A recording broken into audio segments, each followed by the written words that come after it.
Hi, welcome to another episode of General Nerdery. Today we're going to talk about one of my favorite programs, VLC Media Player. Not only am I going to show you the basic functions of the program and how to use it, but also some of its more advanced capabilities, including something I just learned about, how to use VLC as a screen recorder, which is freaking cool. Let's go. Okay, so why do you want to use VLC as your media player? Well, there are several good reasons. First of all, it plays just about everything. Doesn't matter what kind of video file it is or audio file it is, VLC can almost definitely play it. Another good reason to use VLC is because it opens up very quickly. I'm going to go ahead and open up a music file with VLC.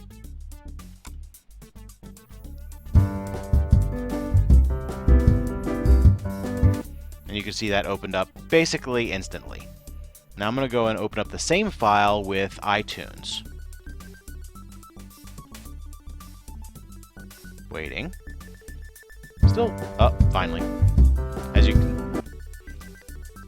can see, that took much longer.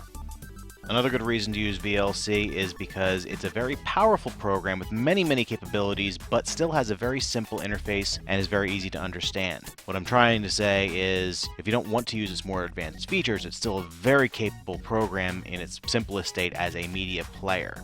If you do want to use its more advanced features, it's amazing all the things that this free program can do. I'm going to show you a couple cool things. First of all, I'd like to explain what the buttons do. I'm going to open up a file. I'm going to pause that and turn the volume all the way down so I can continue talking. The buttons. So we have play, self-explanatory. This is your track back button and your track forward button. When you're playing a playlist, that will go to the next item on the playlist or the previous item on the playlist. If you're playing an individual track, then it will only go to the beginning of the track again. Stop is self-explanatory. The full screen button is also self-explanatory. Playlist is here. Working with playlists in VLC is very simple. If you want to add something to the playlist, simply drag it onto the line, and it's added. You can add all video, all music, or any combination there too. If I push play now, it will play this track first, then this one, and then this one. If I want those to play randomly, I simply click this button here, and as long as it is depressed, the tracks will continue to play randomly. If I want to play the tracks in a loop, press this button here, and now they will play randomly and continue playing randomly indefinitely. Or play in order indefinitely. You can save a playlist that you have created, go up to Media, Save Playlist to File, and then determine where you want to save it. I'll just dump it on the desktop right now. Now close VLC. The playlist you save will show up as a file in the location where you saved it. If you double-click that file, VLC will reopen with that playlist. The next button is Show Extended Settings. This is where you go to do things like adjust the sound by use of a graphic equalizer, or adjust the brightness, contrast, and color of the video playback, and much more. Now onto the top row of buttons. This is where some of the really fun stuff is. By pressing the record button while something is playing in VLC, a recording of that video will be deposited as a file in your My Videos folder. Maybe not all that useful if all you're playing back is local files, but VLC can also be used to play back internet streams and similar things, therefore allowing you to record those internet streams and similar things. The next thing you can do with VLC is do a screen cap. Basically, at any time during video, if you press this Take a Snapshot button, it'll do just that. See, the image froze for a moment. Now if we go to My Pictures, there's our screenshot. It's full resolution, whatever's being displayed on the screen at the time, and the screenshot will always be at the resolution of the source video. So this was 1080p video, so even though it was not being displayed full screen, the screenshot is 1080 by 1920. The next button here is loop from point A to point B continuously. What that means is you set 2 points on your video, and that region on the video will be looped indefinitely. To do this is very simple. Just play the video, pick the point where you want the loop to begin, press the button once, sets point A. Pick the point where you want the loop to end, press the button again, it sets point B.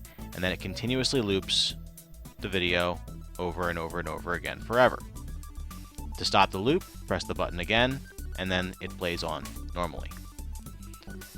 The final button here is frame by frame. It does exactly what it claims to. Advances the video frame by frame, which allows you to analyze motion, what have you. And that's the basics of using VLC. And now on to the second part of our tutorial, using VLC as a screen recorder.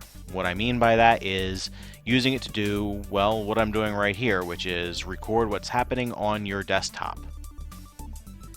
It's actually quite simple, and I didn't know until just recently that VLC could do this at all.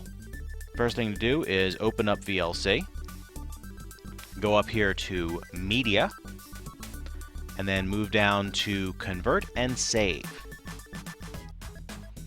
Move over to Capture Device, select Desktop. Set your frame rate. Basically, this is the number of frames per second that VLC is going to try to capture.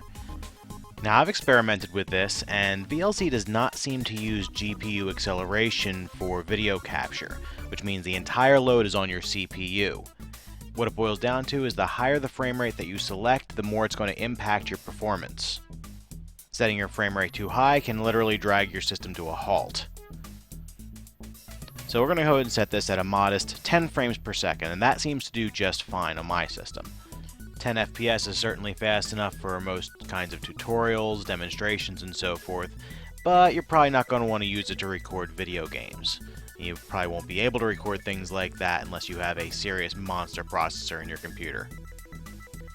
The next step is to go to Convert and Save.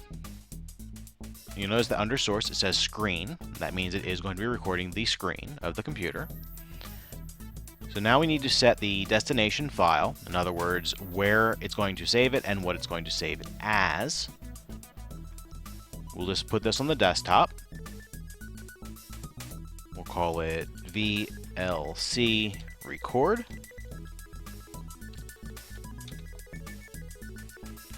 And I'm going to save this as a MP4 file, so we're going to put the extension .mp4.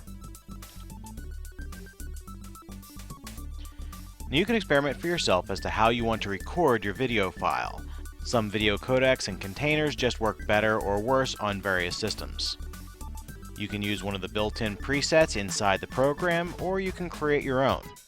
After some experimentation, these are the settings that appear to work best for me on my system.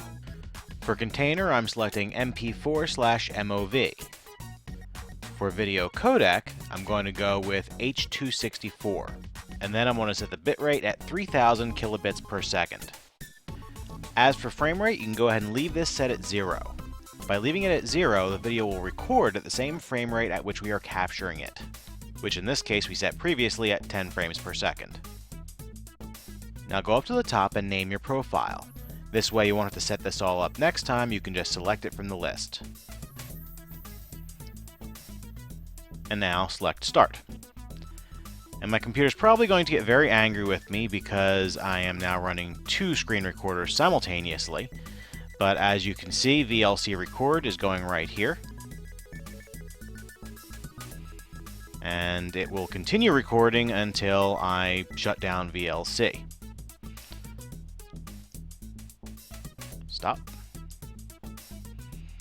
And then here's our recording. I'm going to play that back now. Playing it back inside the program that recorded it. And as you can see, we're watching what happened on the system during the time that we were recording.